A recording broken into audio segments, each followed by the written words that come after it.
इस कार्यक्रम के प्रायोजक हैं रोजगार डेवलपर्स। नमस्कार, स्वागत है आपका न्यूज बुलेटिन में और मैं हूं आपके साथ सपना पांडे। बुलेटिन की शुरुआत से पहले एक नजर इस वक्त की हेडलाइंस पर। देश के प्रधानमंत्री नरेंद्र मोदी ने किया मन की बात कार्यक्रम को संबोधित। लोकल फॉर वोकल पर पीएम मोदी ने दिया जोर। प्राकृतिक आपदाओं का भी पीएम मोदी ने किया जिक्र। मुंबई में बीजेपी के राष्ट्रीय अध्यक्ष जेपी नड्डा ने किए बप्पा के दर्शन। कहा, गणेश उत्सव पर मुझे मुंबई आने का मिला अवसर। पीएम के मन की बात सुनने का भी मिला सौभाग्य। हुबली में केंद्रीय मंत्री प्रहलाद जोशी ने सुनी पीएम मोदी के मन की बात। महाराज पांडल में गणपति बप्पा के भी किए दर्शन। बीजेपी के अन्य कार्यकर्ता भी साथ में रहे मौजूद।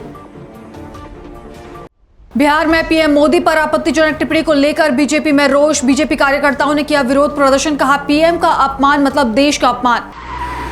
तुम दोनों की मेहनत बहुत रंग लाई है बेटा, घर बहुत सुंदर बना है। ये मेरे पापा का घर। पता है, देख तेरे पापा की नेम प्लेट अपने हाथों से लगाऊंगा। नेम प्लेट तो लग चुकी पापा।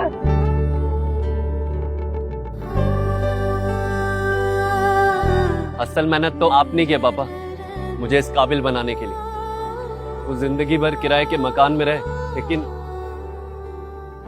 आज ये घर मेरा नहीं, ये है मेरे पापा का घर।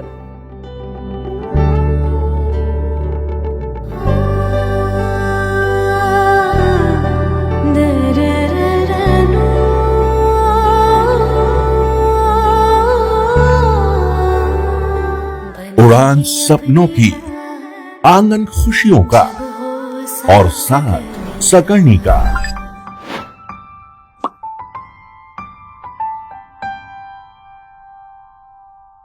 60 वर्षों से आपके साथ मनोरंजन और संस्कार का संगम, जाह्नवी मैगजीन।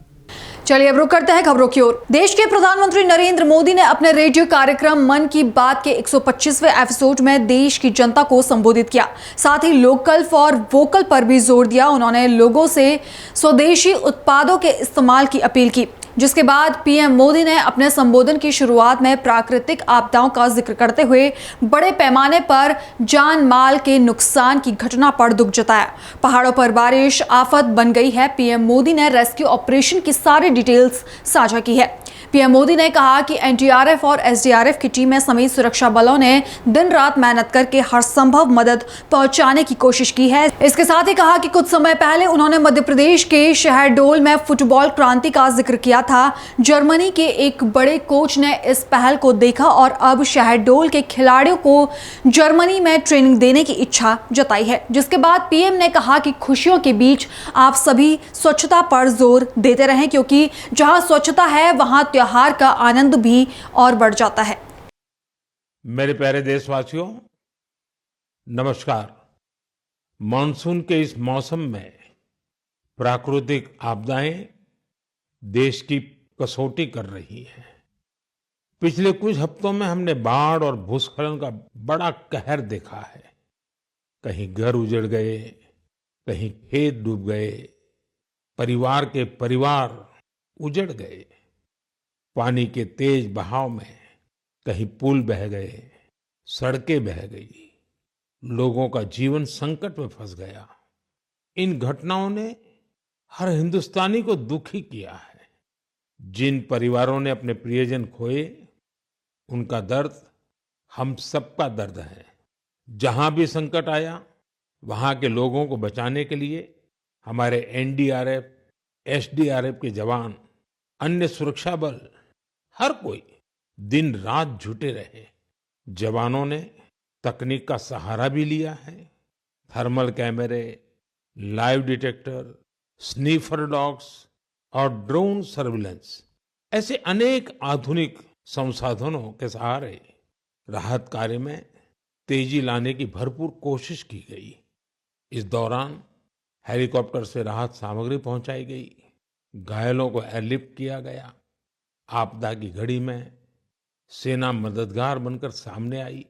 स्थानीय लोग, सामाजिक कार्यकर्ता, डॉक्टर, प्रशासन, संकट की इस घड़ी में सभी ने हर संभव प्रयास किया। मैं ऐसे हर नागरिक को हृदय से धन्यवाद देता हूं, जिन्होंने इस कठिन समय में मानवीयता को सबसे ऊपर रखा हुआ है। मेरे प्यारे देशवासियों, बाढ़ और बारिश की इस तबाही के बीच जम्मू कश्मीर ने दो बहुत खास उपलब्धियां भी हासिल की हैं।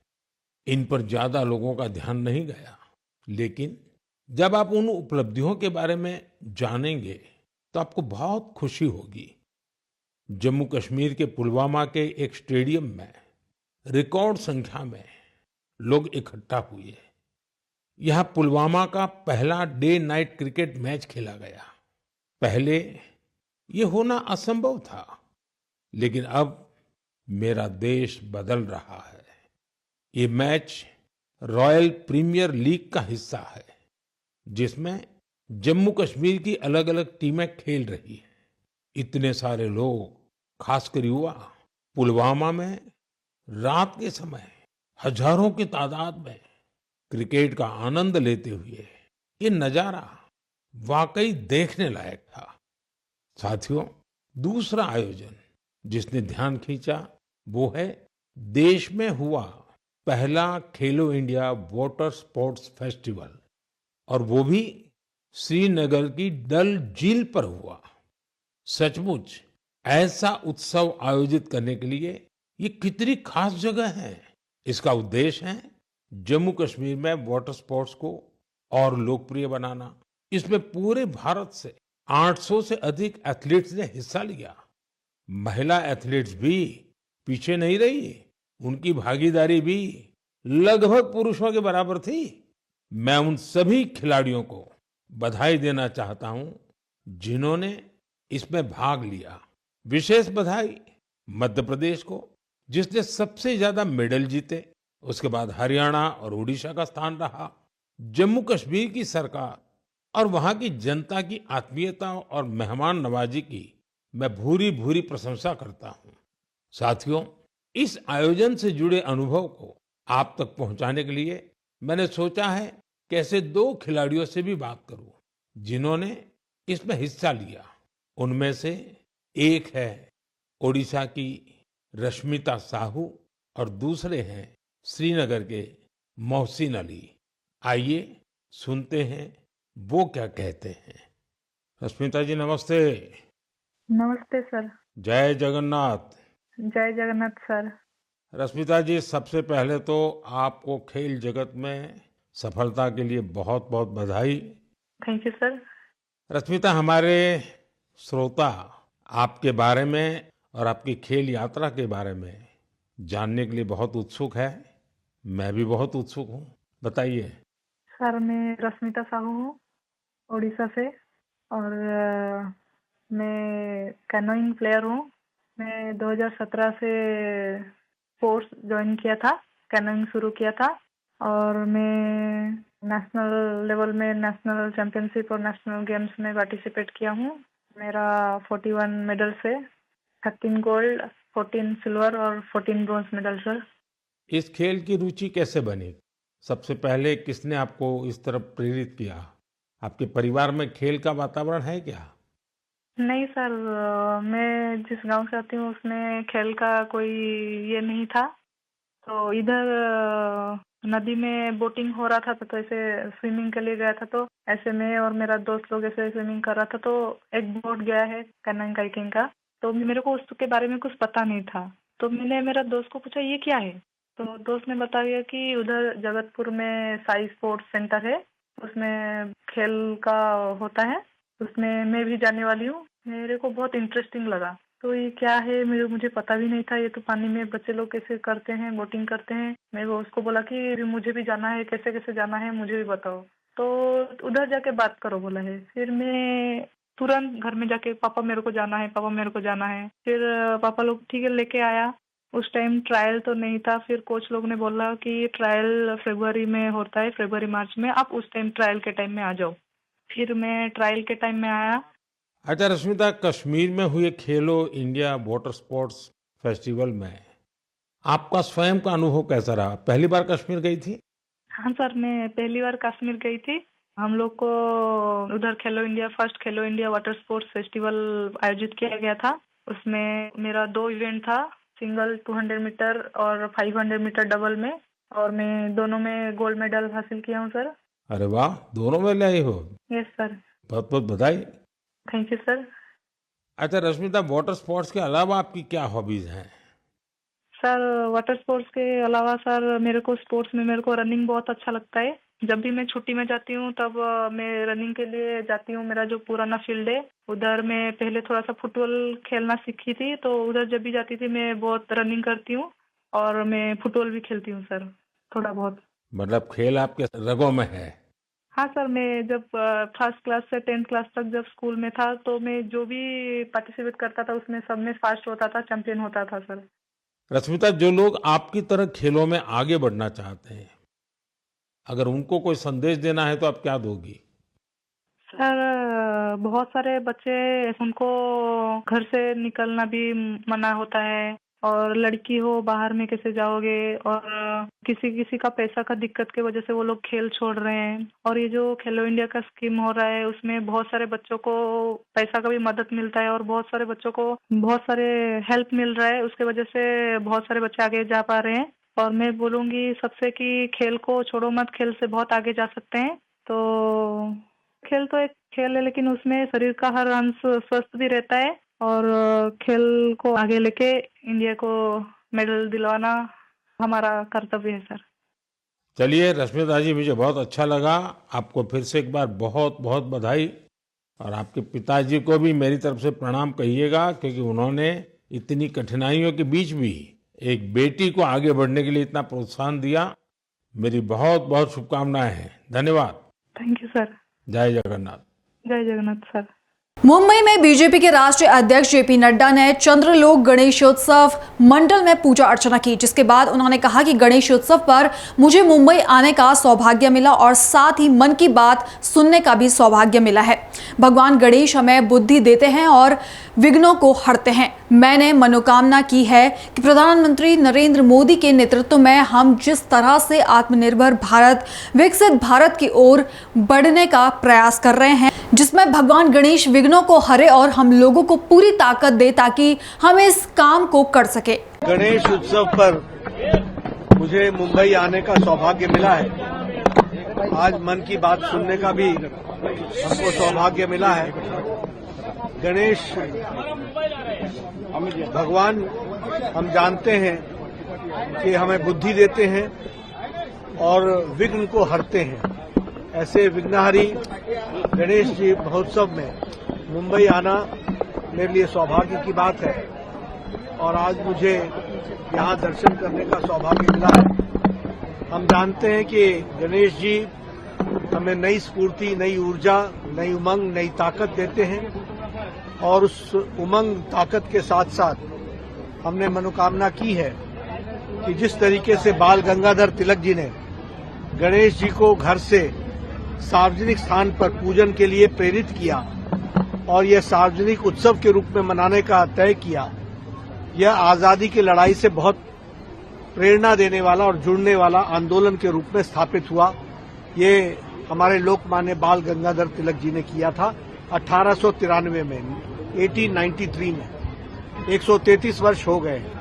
आज मैंने मनोकामना की है कि प्रधानमंत्री मोदी जी के नेतृत्व में जिस तरीके से हम आत्मनिर्भर भारत, स्वदेशी से युक्त भारत, समर्थवान भारत, सुरक्षित भारत, समृद्ध भारत, विकसित भारत, इस ओर हम बढ़ने का प्रयास कर रहे हैं। इसमें गणेश जी का जो विघ्नहरी है वो विघ्न को दूर करें और पूरी ताकत हम सबको दें ताकि हम इस काम को 140 करोड़ का देश मोदी जी के नेतृत्व में विकसित भारत को अर्जित कर सके और सामर्थ्यवान भारत, आत्मनिर्भर भारत, स्वदेशी युक्त भारत बन सके, यही काम। प्रधानमंत्री नरेंद्र मोदी ने मन की बात कार्यक्रम के माध्यम से राष्ट्र को संबोधित किया। इस दौरान कर्नाटक के हुबली में केंद्रीय मंत्री प्रहलाद जोशी ने भी महाराजा पांडल में गणपति के दर्शन करने के बाद पीएम की मन की बात सुनी। इस दौरान बीजेपी के कई अन्य कार्यकर्ता भी मौजूद रहे। ಎಲ್ಲಿ ಇತ್ತೀಚೆಗೆ ಭಯೋತ್ಪಾದನಾ ಚಟುವಟಿಕೆ ಆಗಿತ್ತು ಅಂಥ ಕಾಶ್ಮೀರದಲ್ಲಿ ಪಹಲ್ಗಾಮದ ನಂತರ ಭಾಳ ಅತ್ಯುತ್ತಮವಾಗಿ ಅಲ್ಲಿ ವಾಟರ್ ಸ್ಪೋರ್ಟ್ಸನ್ನು ಆಯೋಜನೆ ಮಾಡಿದ್ದು ಮತ್ತು ನಮ್ಮದೇ ಡಿಪಾರ್ಟ್ಮೆಂಟಿಗೆ ಸಂಬಂಧಿಸಿದಂಥ ಸೋಲಾರ್ ದೀದಿಯ ಬಗ್ಗೆ ಅವ್ರು ಹೇಳಿದ್ದು ಯಾವ ರೀತಿ ಸೋಲಾರ್ ಮೂಲಕ ಇರಿಗೇಷನ್ ಮಾಡಿ ಸೆಲ್ಫ್ ಹೆಲ್ಪ್ ಗ್ರೂಪ್ ಮೂಲಕ 40ಕ್ಕೂ ಹೆಚ್ಚು ಎಕರೆಗೆ ನೀರಾವರಿ ಮಾಡಿದ್ದು, ಅದು ಯಾವ ರೀತಿ ಭಾಳ ಕಮ್ಮಿ ದರದಲ್ಲಿ ಅವ್ರಿಗೆ ವರ್ಕೌಟ್ ಆಗ್ತಾ ಇದೆ ಅನ್ನುವಂಥದ್ದು, ಅದರಿಂದ ಹೇಗೆ ಅವರು ದುಡ್ಡು ಗಳಿಸ್ತಾ ಇದ್ದಾರೆ ಅಂಥೇಳಿ ದೇಶದಲ್ಲಿ ಒಂದು ಕೇವಲ ಪರ್ಯಾವರಣಕ್ಕಷ್ಟೇ ಅಲ್ಲ, ಪರ್ಯಾವರಣದ ಜೊತೆಗೆ ಅವರು ಕೂಡ ಸೋಲಾರು, ರಿನ್ಯೂವೇಬಲ್ ಎನರ್ಜಿ ಇದು ಮಾಡೋದು ಕೇವಲ ಪರ್ಯಾವರಣಕ್ಕಲ್ಲ, ನಿಮಗೂ ಲಾಭ ಆಗ್ತದೆ, ನೀವು ದುಡ್ಡು ಗಳಿಸ್ಬೋದು ಅನ್ನುವಂಥದ್ದು ಅವರು ಉಲ್ಲೇಖವನ್ನು ಮಾಡಿದ್ದಾರೆ. ಕೊನೆಯದಾಗಿ ಸ್ವದೇಶಿ ಬಗ್ಗೆ, ಇವತ್ತು ದೇಶ ಏನು ನಮ್ಮ ಗಟ್ಟಿಯಾಗಿ ನಮ್ಮ ಮಾರ್ಕೆಟನ್ನು ನಮ್ಮ ದೇಶದೊಳಗೆ ಗಟ್ಟಿಗೊಳಿಸಲಿಕ್ಕೆ ವೋಕಲ್ ಫಾರ್ ಲೋಕಲ್ ಮತ್ತು ಸ್ವದೇಶಿ ಗರವ್ ಸೇ ಕಹೋ ಸ್ವದೇಶಿ ಅನ್ನುವಂಥ ಮಾತೇನು ಹೇಳಿದ್ದಾರೆ, ಇದು ನಮ್ಮ ಎಲ್ಲ ಸಮಸ್ಯೆಗಳಿಗೆ ಪರಿಹಾರವನ್ನು ಕೊಡ್ತದೆ. ಜನರು ಅದರ ಪಾಲನೆಯನ್ನು ಮಾಡಬೇಕು ಅನ್ನುವಂಥದ್ದು ಪ್ರಧಾನಮಂತ್ರಿಗಳ ವಿನಂತಿಯಾಗಿದೆ. ನಾನು ಇದನ್ನು ಕನ್ನಡದಲ್ಲಿ ಸಂಕ್ಷಿಪ್ತವಾಗಿ ಟ್ರಾನ್ಸ್ಲೇಟ್ ಮಾಡಿ ಹೇಳಿ ಎಲ್ಲರಿಗೂ प्रधानमंत्री संदेशವನ್ನು पालने ಮಾಡಬೇಕು ಅನ್ನುವಂತ ವಿನಂತಿಯನ್ನು ಮಾಡಿದ್ದಾರೆ. प्रधानमंत्री नरेंद्र मोदी की मन की बात कार्यक्रम का 125वां संस्करण छुरिया में जिला बीजेपी महामंत्री रविंद्र वैष्णव, जिला पंचायत अध्यक्ष किरण वैष्णव ने बीजेपी कार्यकर्ताओं और ग्राम वासियों के साथ सुना, जहां कार्यक्रम के जरिए देश और समाज के उत्थान में जुटे विभिन्न प्रतिभाओं और नवाचारों को एक सशक्त मंच मिला है। मन की बात में पूरा देश के कोने कोने से लोग जुड़े। साथ ही मन की बात कार्यक्रम में प्रधानमंत्री नरेंद्र मोदी ने अनेकों विचार साझा किए। बिहार के दरभंगा में वोटर अधिकार यात्रा के दौरान पीएम मोदी और उनकी माता के लिए बोले गए आपत्तिजनक टिप्पणी को लेकर लगातार बीजेपी में आक्रोश बना हुआ है, जहां बीजेपी कार्यकर्ताओं ने अपना रोष जताते हुए विरोध प्रदर्शन किया। भारतीय जनता पार्टी के युवा मोर्चा के अध्यक्ष सूरज कुमार गुप्ता ने कहा कि विश्व के सबसे लोकप्रिय नेता और 140 करोड़ देशवासियों के दिल में बसने वाले प्रधानमंत्री के बारे में गलत शब्द का उपयोग करना मतलब देश का अपमान करना है। जी, मैं ये कहना चाहती हूँ कि हमारे देश के जो यशस्वी प्रधानमंत्री नरेंद्र मोदी जी हैं, इनके लिए राहुल गांधी और तेजस्वी यादव के मंच से नरेंद्र मोदी जी की मां के लिए कुछ अपशब्द गालियां दी गई थी, जिसके लिए मैं बहुत ही निंदा करती हूँ। हमारे देश के यशस्वी प्रधानमंत्री भाई नरेंद्र भाई मोदी जी के और अभी जो हाल फिलहाल कांग्रेस का एक सम्मेलन हुआ है, सभा हुआ है बिठोली में, जिसमें राहुल गांधी जी और तेजस्वी यादव जी के द्वारा हमारे यशस्वी प्रधानमंत्री जी के माता के लिए बहुत गलत अपशब्द बोलने के कारण ही हम भारतीय जनता पार्टी के निर्देशानुसार हम लोग तेजस्वी यादव और राहुल गांधी जी का पुतला दहन किए हैं। यह प्रधानमंत्री नरेंद्र मोदी भाई बहुत एक सर्वोच्च पद पर विराजमान है और मर्यादित भाषा का प्रयोग इन्हें नहीं करना चाहिए। वोट चोरी का आरोप लगा रहे हैं, वोट कहीं चोरी होता है? चोरी तो कर ली है नरेंद्र भाई मोदी जी, पूरे बिहार और भारत के जनता का दिल चुरा ली है। तीसरी बार देश का प्रधानमंत्री बने हैं। अगर चुनाव जीतना है तो वोट से जीत कर दिखाओ, जनता के दिल को जीत कर दिखाओ। किसी की मां को गाली देकर के चुनाव नहीं जीता जा सकता है। तेजस्वी यादव और राहुल यादव जी इस बात को याद रखिएगा। फिर एक बार नरेंद्र मोदी की सरकार बनेगी, इसको भी आप याद रखिएगा। आप कभी सत्ता में नहीं आ सकते हैं जिस तरह के मर्यादित भाषा का प्रयोग कर रहे हैं। वोट चोर तो उनका सर, जो लड़का गाड़ी बका था वो तो गिरफ्तार हो गया, उसके बाद आप प्रशासन से क्या मांग करना चाहते हैं? प्रशासन से मांग कर रहे हैं कि आज के बाद फिर कभी कोई ऐसा सभा में किसी तरह का गलत अमर्यादित भाषा का प्रयोग नहीं हो, संयम के साथ अपना मन सजावे और जो व्यक्तित्व कहना है जनता के बीच में कहे, लेकिन अमर्यादित भाषा का कोई प्रयोग नहीं होनी चाहिए। और रह गई जो लड़का अरेस्ट हुआ है, अगर कानून उसको सजा दे, देख ले कि ऐसा सजा क्या बन रहा है, वैसा सजा दे। आप अपने बारे में बताइएगा। आप अपने बारे में बताइए। राजेश कुमार साहब हरवाड़ा मंडल भाजपा के महामंत्री हैं। क्यों क्या रहेगा यहाँ पे आज?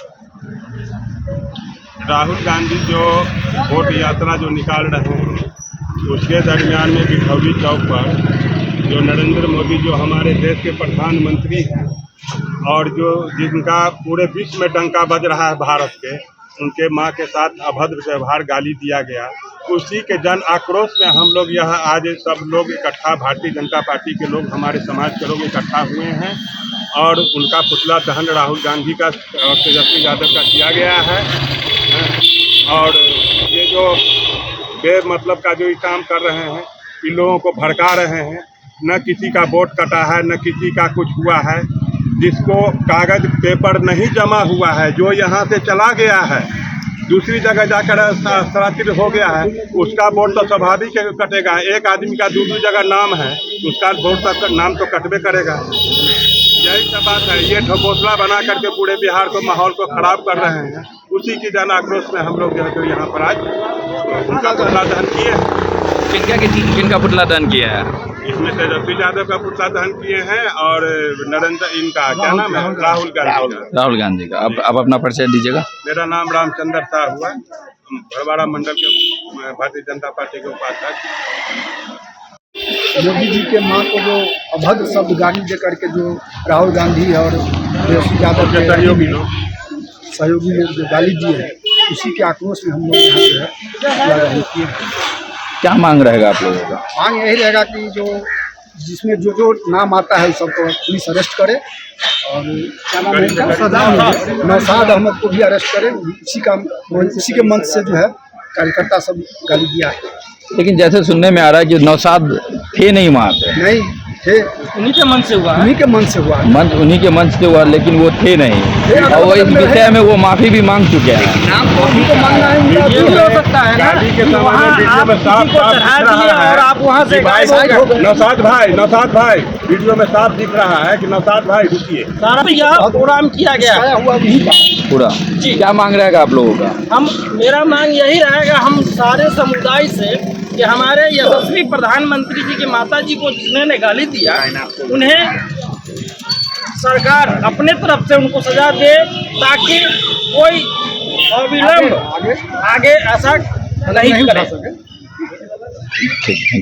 शंकरपुर के पंचायत अध्यक्ष में हम लोग यही आए हुए थे तो मेरे प्रधानमंत्री के बारे में गाड़ी जब उनको मार दिया गया और वो का जो देश में हम लोग टीवी पर देखते हैं, दूसरे देश से उनको ये सफल हमारा तो देश में आए, हमारे यहाँ गांव में, हमारे समाज में बिचौली हम लोग का पड़ता है, वहाँ आके गाड़ी दिए। बिहार में आकर के हम लोग जाले क्षेत्र में पड़ जो होता है उनके लिए मैं चोरी किया, वो जीते हैं तो चोरी नहीं हुआ। यह जनता मेरा खुश है, जो होना चाहिए, जो मरा हुआ। अगर वोट चोरी होता है तो क्या इसमें बात क्या है, इसके लिए भी करता है, इसका क्या नियम कानून क्या कर रहे हैं। इसीलिए हम लोग इसी क्रम में हम लोग उनको जलाने के लिए हम लोग पिपरा से इतना दूरी से आकर के हम लोग का यहाँ से 5 किलोमीटर पड़ता है, वहाँ से हम लोग इसको पिपरा जला। अरे राहुल और तेजस्वी तो बुझ रहे हैं कि कमल खिलने वाला है, इसीलिए बौखलाए हुए हैं, कुछ भी बोल रहे हैं, जो मन में आया वही बक रहे हैं। और जनता एकजुट, इतना विकास जाले के किए हैं, इतना विकास मिश्रा जी किए हैं, गली गली हापुड़ में अखिलेश यादव के संतुष्टि के बाद राजीव चौधरी को मजदूर सभा का जिला अध्यक्ष और अफजल शैफी को मजदूर सभा का प्रदेश सचिव बनाए जाने पर सपा कार्यकर्ताओं में खुशी का माहौल है, जहां दोनों पदाधिकारी का मनोरंजन पत्र देकर स्वागत किया गया, जिसमें उन्होंने कहा कि इस जिम्मेदारी को वह पूर्ण रूप से निभाएं। वहीं इस अवसर पर प्रदेश सचिव ने कहा कि जिले में समाजवादी पार्टी का विस्तार हो रहा है। 2027 समाजवादी पार्टी की सरकार बनने का वर्ष होगा। इस अवसर पर जनपद के सभी वरिष्ठ कार्यकर्ता मौजूद रहे। समाजवादी पार्टी के राष्ट्रीय अध्यक्ष द्वारा श्री प्रदेश अध्यक्ष धनीराम श्रमिक द्वारा प्रदेश सचिव बनाया गया है, तो मजदूर सभा से और हमारे हापुड़ जिले की कमेटी है, उनका बहुत आभार धन्यवाद देता हूँ। और समाजवादी पार्टी के राष्ट्रीय अध्यक्ष अखिलेश यादव जी 2027 में मुख्यमंत्री बनेंगे और उनका आभार। आज कैंप कार्यालय पर सभी हमारे साथीगण और हमारे वरिष्ठ नेता आदरणीय पूर्व जिला अध्यक्ष किशन सिंह तोमर जी, जिला महासचिव हमारे छोटे भाई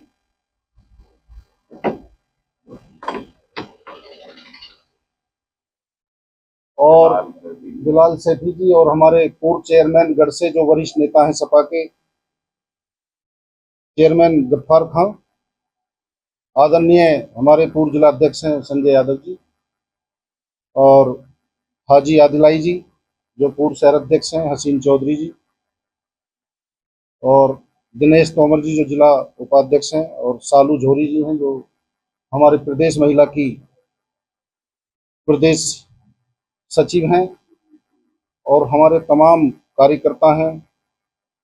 आज आदर व सम्मान के योग्य राष्ट्रीय अध्यक्ष श्री अखिलेश यादव जी के निर्देश पर प्रदेश अध्यक्ष मजदूर सभा श्री धनीराम श्रमिक जी ने हमारे जिले में 2 युवा साथियों को बहुत ही अच्छी जिम्मेदारी के साथ नवाजा गया है। आज उसके उपलक्ष्य में हम सब लोग यहाँ पर इकट्ठे हुए हैं और हम बधाई देना चाहते हैं जो हमारे जिले के मजदूर सभा के जिला अध्यक्ष बने हैं आदरणीय रागिब भाई, और जो प्रदेश सचिव बने हैं आदरणीय अफजाल सैफी जी। हम उनको बधाई देते हैं और सबका यहाँ सम्मान करते हुए समाजवादी पार्टी के राष्ट्रीय अध्यक्ष जी को भी बधाई देते हैं और उम्मीद करते हैं कि जो इन्हें जिम्मेदारी दी गई है ये उसको भली भांति निभाएंगे और पार्टी की नीतियों को जन जन तक पहुंचाने का काम करेंगे। आप सबको बहुत बहुत बधाई, धन्यवाद। फिलहाल बुलेटिन में इतना ही। देश और दुनिया की बाकी तमाम खबरें देखने के लिए बने रहिए पल्स 24 न्यूज के साथ। नमस्कार। 60 वर्षों से आपके साथ मनोरंजन और संस्कार का संगम, जाह्नवी मैगजीन। इस कार्यक्रम के प्रायोजक थे रोजगार डेवलपर्स।